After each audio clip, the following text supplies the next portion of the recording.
नमस्ते बच्चों। आज मैं यह दीपावली यानी फेस्टिवलों के बारे में ये लेसन है। अभी तक आप हमारे 8 लेसनों का वीडियो देख चुके होंगे ना। हाँ, अभी नोट्स भी लिख चुके हैं। अभी एग्ज़ाम्स आ रहे हैं, इसके लिए आपको क्या करना है, आपको रेडी हो जाना है और पाठ एक के बाद एक पढ़ना भी है। और आज यह दीपावली यानी फेस्टिवल दिवाली के बारे में मैं बताने जा रही हूँ। दीपावली यानी crackers, lamps, decoration, sweets, everything no. हाँ, मैं अभी पढ़ती हूँ, देखिए। मेरे दोस्त नंदू के पिता पटाखों का व्यापार करते हैं। मैं पटाखे के लिए 200 रुपये मम्मी से लिए और जेब कर से बचाए 200 रुपये भी जेब में रखकर नंदू के घर की ओर चल दिया। नंदू के घर एक औरत बैठकर रो रही थी। वह नंदू की बहन से 300 रुपये उधार मांग रही थी। नंदू की बहन ने कहा, देखो बाई, मम्मी घर पर नहीं है। हमारे यहाँ काम करते अभी तुम्हें 10 दिन ही हुए हैं। उनसे बिना पूछे तुम्हें 300 रुपये कैसे दे दूँ? तुम इंतज़ार कर लो। पर मैं तो इंतज़ार नहीं कर सकती, तब तक तो मेरा बेटा मर जाएगा। वो आंसू पोंछती हुई घर से बाहर निकल गई। मैंने उसे रोककर डॉक्टर का पर्चा देखा। पर्चा देखकर मैंने कहा, तुम मेरे साथ चलो, मैं दवाएं अभी दिलवा देता हूँ, फिर तुम्हारे साथ डॉक्टर के पास भी चलूँगा। देखिए बच्चों, मेरे दोस्त यानी नंदू के पिता पटाखों का व्यापार करते हैं। इधर एक लड़का है, वो लड़का नंदू के पिता यानी उसके फ्रेंड के पापा क्या बिजनेस करते थे? क्रैकर्स का बिजनेस करते थे।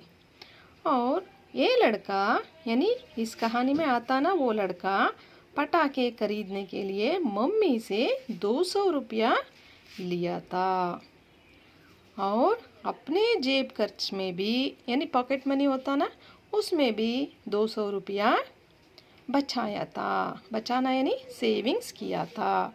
नंदू के घर की ओर चल दिया। अभी वो अपने रुपये और अपने मम्मी से लिए दोनों पैसे लेकर नंदू के घर की ओर चला गया। वहाँ गए तो क्या हुआ? नंदू के घर एक औरत बैठकर रो रही थी। नंदू के घर में देखिए, ये चित्र में है ना, वैसे एक औरत नंदू के घर में आकर रो रही है और नंदू के बहन से मुझे 300 रुपया दो यानी उधार दो, उधार यानी लोन में दो करके पूछती है।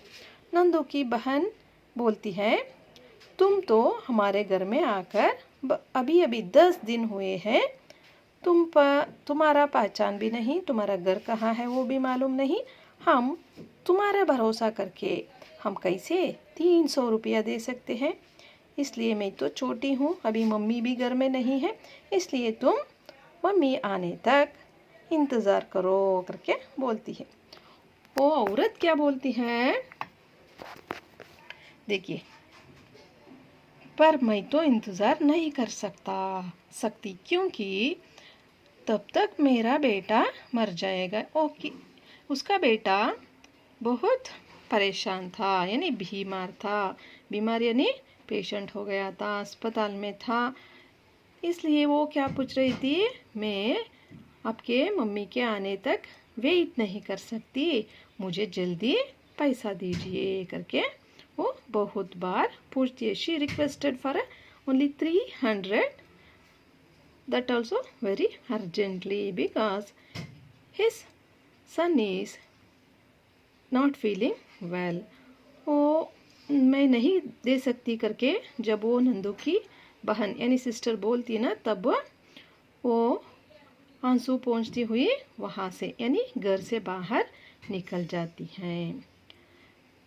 इन दोनों को यानी उस औरत को और नंदू के दीदी को जब वो देखता है, उसको पूरा कहानी मालूम हो जाता है। इसलिए उसने क्या करता है, उस औरत को रुको रुको करके बोलकर वो डॉक्टर का पर्चा देखता है। पर्चा यानी डॉक्टर कुछ लिख के देते हैं ना, स्लिप, उस स्लिप को देखता है।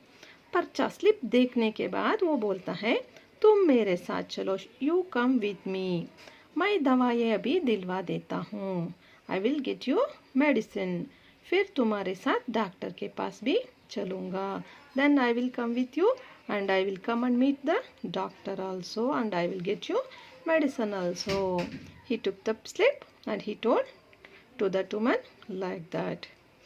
देखिए, ये बच्चा अपने क्रैकर्स के लिए अपना पॉकेट मनी बचा के रखा है, लेकिन अब उस औरत को मदद करने के लिए डॉक्टर के पास भी जाता है और दवाई खरीद कर भी देता है। उसके आगे क्या होता है वो देखेंगे अगले क्लास में बच्चों। तब तक के लिए धन्यवाद बच्चों।